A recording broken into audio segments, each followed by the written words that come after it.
Welcome to the Talegate Podcast with your host, Al Blanton. At Talegate, we celebrate the rich history of sports in the state of Alabama. So come with us as we relive great moments, great games, great players and coaches, and in the process, preserve memories for a lifetime. This is Al Blanton with Talegate, and we are here with Lawson Schaffer, who is a former Alabama basketball player and now serves as an associate broker at Buyers Right Insurance in Cullman. Lawson, how's it going today? Man, Al, doing great. I appreciate you having me. I am excited about talking about sports today. It's been quite the journey after being my time at Alabama, but life is good. It's always good to talk basketball. Always. And there's never a bad time. I know we're right here in September, in the middle of football season, but basketball's right around the corner. You know, I want to start out by going way back. I mean, a lot of times in interviews, I try to go in chronological order, and really, the first question I've got for you is, how did you even get started playing basketball? You ended up graduating at Cullman High School, but think about your earliest memories and kind of paint a picture for us about that. Yeah, so grew up in a neighborhood that had a lot of kids that were all about the same age. I was the youngest and the smallest, I guess, out of the crew. So about third grade, I actually quit basketball because I never played and was not very good.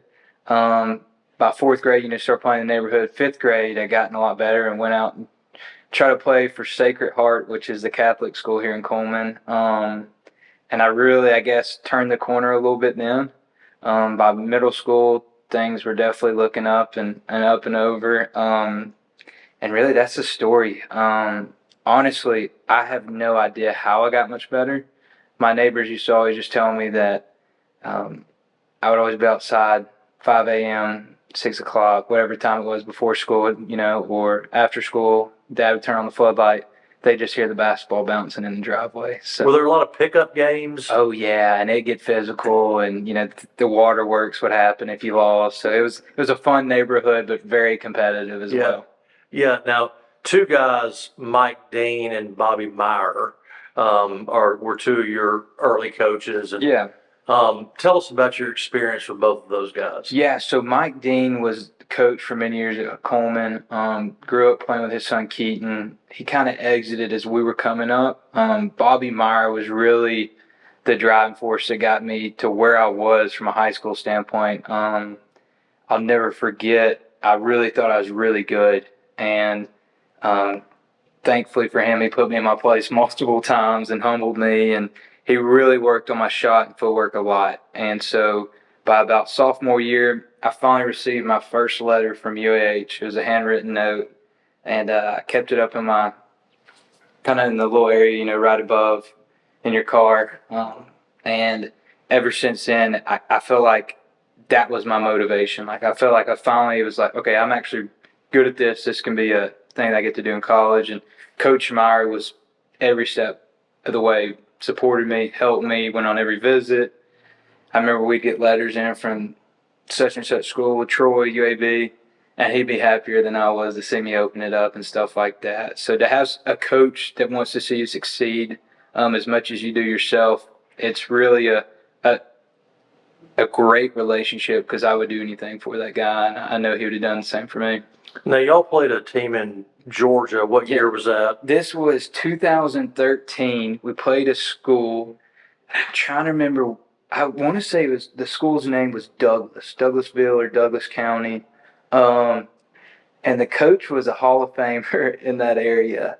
And he had this motto called shoot it, drive it, or sit the bench. And early our sophomore year, we were struggling pretty bad. And Coach Meyer told us that we're not really allowed to shoot the ball unless we're open. It needs to go to Houston and Troy, who are two traditional post players.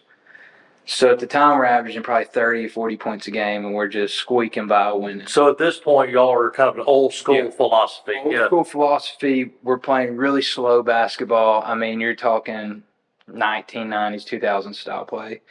We go to Douglas, or we go up to what is the area? It's like Dollywood. Mm-hmm. You know what I'm talking about, towards Chattanooga. We play the team out of Georgia, and they have some studs on that team. They had a guy going to North Carolina, Brandon Marshall, but they were really, really good. And so we ended up playing them, and their motto was shoot it, drive it, sit the bench. And they're averaging like 80, 70 points a game. So we kind of played to their style. They get us by about 12 points, but we were all in the locker room, and kind of after the game, we're like, why don't we play like that more often? Like, one, it's way more fun than scoring 40 points a game, but two, it's like, hey, we actually compete better at that point. I know we lost, but like, we shouldn't even ever play with a team like that. So Coach Meyer started doing some more research, and he started really working on what is called run and jump principles, which is what they're running. And on the same side of that was implementing, hey, we need to shoot more threes. If not threes, let's shoot twos, but let's look at three first after one or two passes. Let's get this thing rolling. And so he did a great job we had a guy younger than me named Seth Swab that ended up playing at UAH, was a heck of a basketball player. He's still playing professionally right now. And we had a guy move in, Bronte, who's a phenomenal basketball player. He actually leaves Cullman County an all-time point scored. So we had a lot of offensive power, and Coach Meyer just did a really good job of setting us all up for success. I want to talk a lot about Alabama in just a minute, but I really want to talk basketball philosophy. And, your coach had the wherewithal to understand that, hey, we need to change up what we're doing. But the game of basketball has changed over the last 20 years. It's a different game. You think about the sets and the molasses-like, play of a 76 Indiana team versus the way Nate Oates plays now. We mentioned Grinnell, that was another offense back in the day. But, where do you kind of fit in on that spectrum and from your offensive philosophy, and what do you think about the way the game has changed? I think, to me, the way that Alabama's done it now, and kind of where the analytics will tell you that threes are way better shots than mid-range shots, I think is just the beauty behind analytics. And I feel like the game of basketball is better flowed that way. Not in terms of just shooting threes instead of mid-range, but I think the speed of the game, I think it makes for definitely that, not the athletes today, but the skill of some of the players today, it really fits. And so I think we're all very fortunate because we're watching some really, really good basketball. And so, again, I'm thankful that we have Coach Nate Oates at the University of Alabama. But if you even look at like Bruce Pearl and just the way some of these other SEC schools recruit, it's all the same stuff. 1 through 5 can potentially all shoot threes. They're looking at picking and popping instead of a pick and roll sometimes. Makes defensive philosophies change drastically. Instead of some hard hedges, you might have to, just do a complete switch 1 through 5, so you don't have these guys that can shoot threes and stretch the floor being involved as much. You were 6A Player of the Year. What other schools were you thinking about? You ended up at Alabama. Yes. I had the only official offer I had for Division I was Furman. And it was funny, I was telling Gabe, a guy I work with here at Byers Wright, that I kind of had my mind made up of where I wanted to go. So when Furman, even though that they'd offered me, they'd asked multiple times if I'd come visit. And I just pretty much told them, like, I'm not leaving this state. And so we took a visit to Murray State, which was fun, but again, I just was not – I knew where my heart lied. And had you grown up an Alabama fan? I grew up a big Auburn fan. Okay. Massive. Big Auburn fan. My wife, my girlfriend at the time, was going to Alabama, and she told me there's no way she was going to Auburn. And so I was like, hey, Alabama sounds a lot better. But my mind was made up upon Alabama, UAB, Auburn, all three same preferred walk-on positions. And that's really just what my mentality was. I really didn't have an interest of going to Troy. I didn't have an interest of going to South Alabama. If I was going to do the walk-on route, you might as well just try to do it from the top. So, and I was pretty ignorant. I really thought that I was good enough. I was like, I'll get a scholarship, after freshman year. Like, I'm going to prove myself. Mm-hmm. And, again, humbled to my knees. Mm-hmm. So it was what I needed. And I'm just thankful I got to be at the University of Alabama. I want to talk Kyra Lewis and Herb Jones in just a minute, but I mean, I don't know if your everyday person understands how good a Division I basketball player in the SEC is. The difference between high school ball and playing at that level. Mhm. You know, I used to be a junior college coach. I wasn't a great player, wasn't really a great coach either. But I mean, there's just to get to the Division I level, you have got to be an outstanding basketball player. Absolutely. One guy people always ask me, like, who's the best player you ever played with? And it's very easy. Colin Sexton was mentally just on a different level in terms of what his talent with work ethic mentality was. It was a combination I've never seen. And to have a front row seat to it, I tell people all the time, like, there was no defense for him. Like, it's one of those things where you almost pray he misses the shot, and that's your defense. Because no matter how close you guard him, no matter what you beat him to the spot, he's explosive enough to get up over you. He's got the IQ to, if you beat him to the spot, he's got to move to counter it.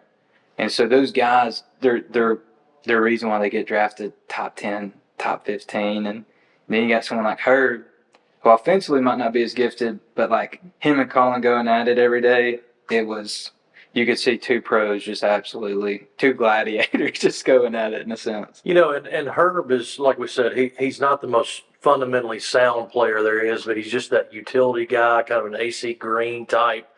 What impresses you most about him? I would say the thing about Herb is he really doesn't get rattled. You know, he's a defensive nightmare, which is, I feel like, rare in today's game because 6'7", long. Yeah. And one thing about her too that I always try to tell people, which I know I'm not the strongest, but we used to always talk about in the locker room, like he's weirdly strong. He looks wiry, but when he sticks you, I mean, it gets you pretty good. And he has that long reach, and so you might do a crossover, and you know how it is. You think you're by somebody, and they tip it, and you're like, where'd the ball go? Mm-hmm. He got more people with that than I've ever seen. I mean, it was every day. If Herb switched on you, you're passing the ball. You're not going up against him. But his mentality, his humbleness, his character, he's one of the, like I told you, I mean, I think he's one of the guys that he'll probably make the most amount of money than any Alabama basketball player because he is what every team wants and needs. And to have that, you know, be your identity, man, that's a strong trait. And you mentioned his just cerebral approach to the game. Yes. Dad was a coach. He's a coach's son. You know, he probably grew up playing basketball all the time. You can just tell that IQ is almost like you could tell he had older siblings that definitely used to pick on him.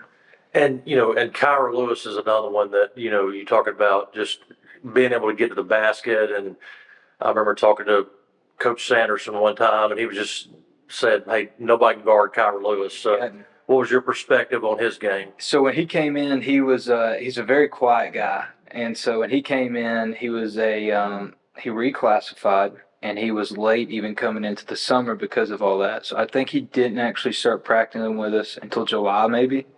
And so you miss a lot of time. I mean, I know June and July doesn't seem like a lot, but in terms of your summer workouts and your summer practices, it took a good amount of time. So he came in, you know, being a point guard, you're supposed to be typically very vocal and kind of be the guy with the personality. Well, he was quite the opposite. He was very to himself. He was still very confident in who he was. It just wasn't his personality to really speak much. And I just remember I would mess with him so much and try to get words pulled out of him. And I'd always try to help him with a system that was in play or things I knew that we needed to be doing defensively on calls and stuff. I was kind of like, obviously did not even have half his talent, but I always try to be his ears and his eyes and try to assist him because I knew how important he was to our team. And he was by far the fastest guy north to south I've ever seen. I mean, it's pro speed. You know, you and I were talking earlier at lunch, and we were talking about just the Alabama basketball program as a whole. And if you went to school, you know, at a certain period of time, you know, you might not know how great of a history, you know, the Alabama basketball program has had. I would contend that it's the second, you know, traditionally best program in the SEC. Is that kind of lost on people? I know we've had Alabama has had a lot of success recently with Coach Oates, but is that lost on people? Do people understand how rich a tradition it is at Alabama? I think it is. I think it's weird. It's interesting. So going to school there, you could always tell whose parents were really big Alabama basketball fans and really loved it because they had that kind of the same passion. but they just hadn't seen the success yet that we have, like Whip Sanderson, even Godfrey in some of those early 2000s. There's a lot of success on those Elite Eight, yeah. Petway and those guys, but like it's like you can tell whose parents really cared about the program because their kids had all this passion. They're like, man, we just hadn't been good, and like they'd never seen that the Wimp Sanderson, the Roaring days, and then even the Godfrey early days, and so I think that is a little bit lost. But I think the teams today, they're bringing that fire right out of people, and I think people are really excited about Alabama basketball. I mean, what is the most hostile venue that you went to? Oh, Auburn by far. That was every game there was insane. They opened up the new arena, and I'll never forget. It was my sophomore, junior year. It was right when Auburn was not peaking, but getting really good. We had just got that top recruiting class. It was just Colin Sexton, John Petty, and Herb and those guys. Auburn opens up the game on, I believe, a 9-0 or 11-0 run. And the three that they make before the timeout, Horace Spencer catches a pass on a fast break. He throws a behind-the-back pass, almost falling out of bounds. I'm trying to think of Brown's name. It might be Bryce. Mm-hmm. The number 2, the shooter that was really good for their Bryce Brown. Yeah. Bryce Brown. Yep. Cashes a 3. Coach Johnson calls a timeout. I try to run up there, and they're just like, hey, we're okay. Yeah, 11 to run, we're good. Keep your head up. And I couldn't hear the words coming out of my mouth.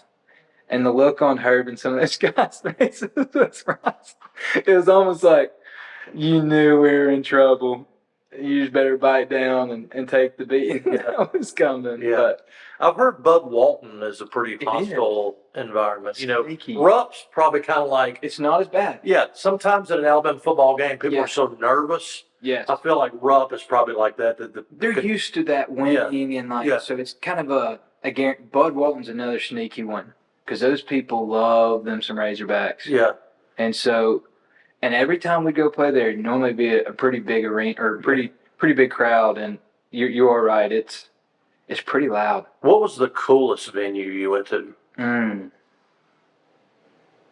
a big stadium arena guy. I like to kind of notice, what cool features a stadium has. I mean, I guess Rupp would probably be pretty neat, but I wish I could say I didn't go out to Oregon, but all the guys bragged on that. I had the flu. Yeah. So I'm trying to think of somewhere that I was just like mind blown.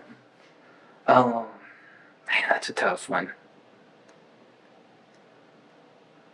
And see, to me, the tradition and the history behind the arena is almost like we went play up in Brooklyn, the Brooklyn Nets, and it was a really cool place. Mm-hmm. But it was a Thanksgiving tournament, so there wasn't a lot of crowd there. Mm-hmm. There's not much of a rich history there. Mm-hmm. So you kind of walk into it, you don't feel anything, right? Yeah.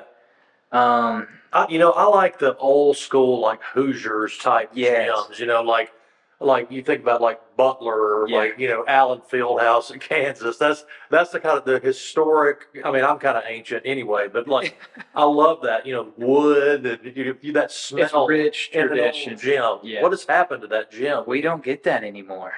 That's what we need. I wish Greg Byrne would do something like that at the university, which I know that's again construction costs and all that, but we would need that desperately. We need to get an old timers game together. You and I could play. I mean, you're not quite enough. We could do it in Foster Auditorium. Is that building still standing? It does. Yeah. Yes. That's where we need to play our games. So I want to talk for a minute about Oates. I mean, you never played for him, but you had a little bit of an experience with him, and as you were concluding your career at Alabama, and you talk about a cerebral basketball mind, and what has impressed you the most about the way he's elevated this program to another level? Yeah, so when I first met Coach Oates, they only had a lot amount of guys, so some guys were transferring, and he asked Ryan Norris and I to practice with him, kind of leading up to we graduated. Thankfully, we jumped on that and didn't want to because the first time we did it, in 1 hour, I've never been more sick in my entire life. Like, to the point of I'm about to throw up. This practice is insane. Why are we doing this to ourselves? But thank God I did because it's created a great relationship with himself and myself. And his philosophy really changed my whole perspective on, man, the ceiling's so high on our program now. And so the only thing that kind of made me, I guess, skeptical when he first came would have been from a recruiting standpoint. His personality, not his personality, but kind of just the way that, I don't know, just when you're from the North and some other things. Just being able to adapt in a southern, it's a different, right. It's a culture thing. It is, right? absolutely. And I thought that was something Avery Johnson just completely jumped on. The coach did a great job of, hey, I'm at the University of Alabama. I'm from Louisiana. This is awesome. And I think he did a great job of that. And again, I was just skeptical if Coach Oates could do that. And man, have I been wrong, because our recruiting classes have been stellar. Our program is, to me, I don't know if we've ever been this good this consistently. And you're talking about coming off a Final Four year, and our team looks better than we ever have from a roster standpoint.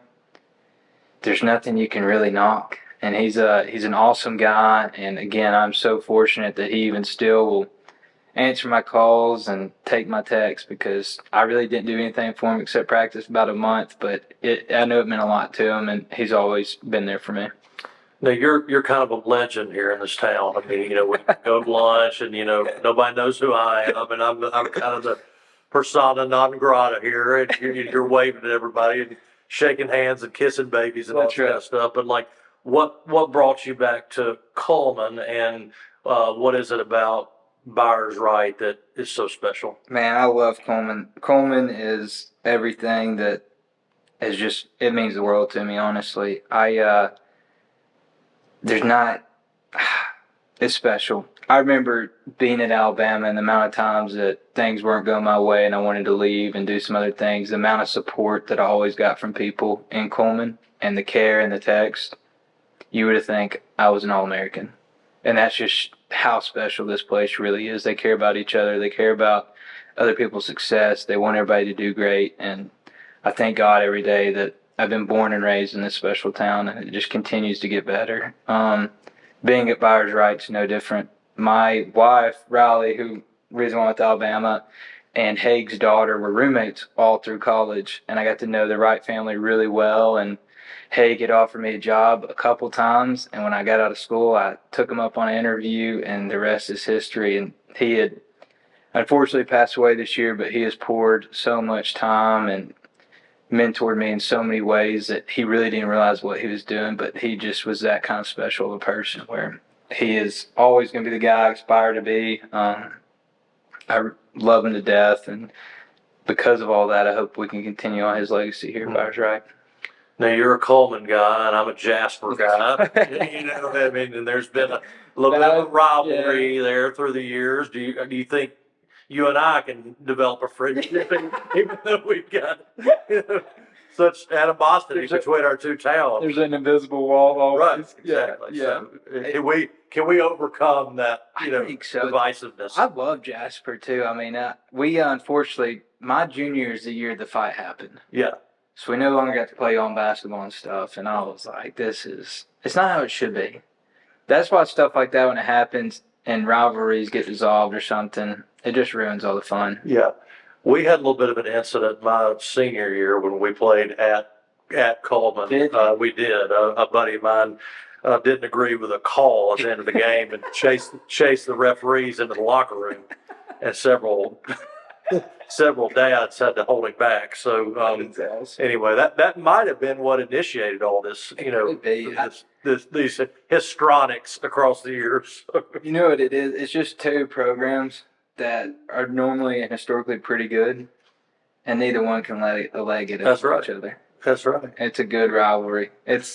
I just hope nothing else like that ever happens again, so we can continue to build off of it. We need to continue to play. It's got to. It's good. It's the same way, us with Hartsville. And you know why there are rivalries? It's because two schools are good. Yeah. You never have a rivalry because both of you are bad. That's right. One's good and one's bad. That's right. That's not a rivalry. No. It's only a rivalry if both are good. So. Well, man, I really appreciate your time, and this has been awesome. And you've done a great job of taking us inside the program and really inside your life. And we just appreciate you coming on. Al, I appreciate the time. I love trying to tell my story. I know sometimes that I'm a bit scatterbrained and talk real fast, but I thoroughly enjoyed my time at the university, and I am so grateful for, like I said, being able to call myself person of the Cullman community, and I'm forever grateful for it. And that's a wrap. Stay tuned for the next episode of the Talegate Podcast. And in the meantime, connect with us on Facebook, Instagram, Twitter, and TikTok. We'll see you next time.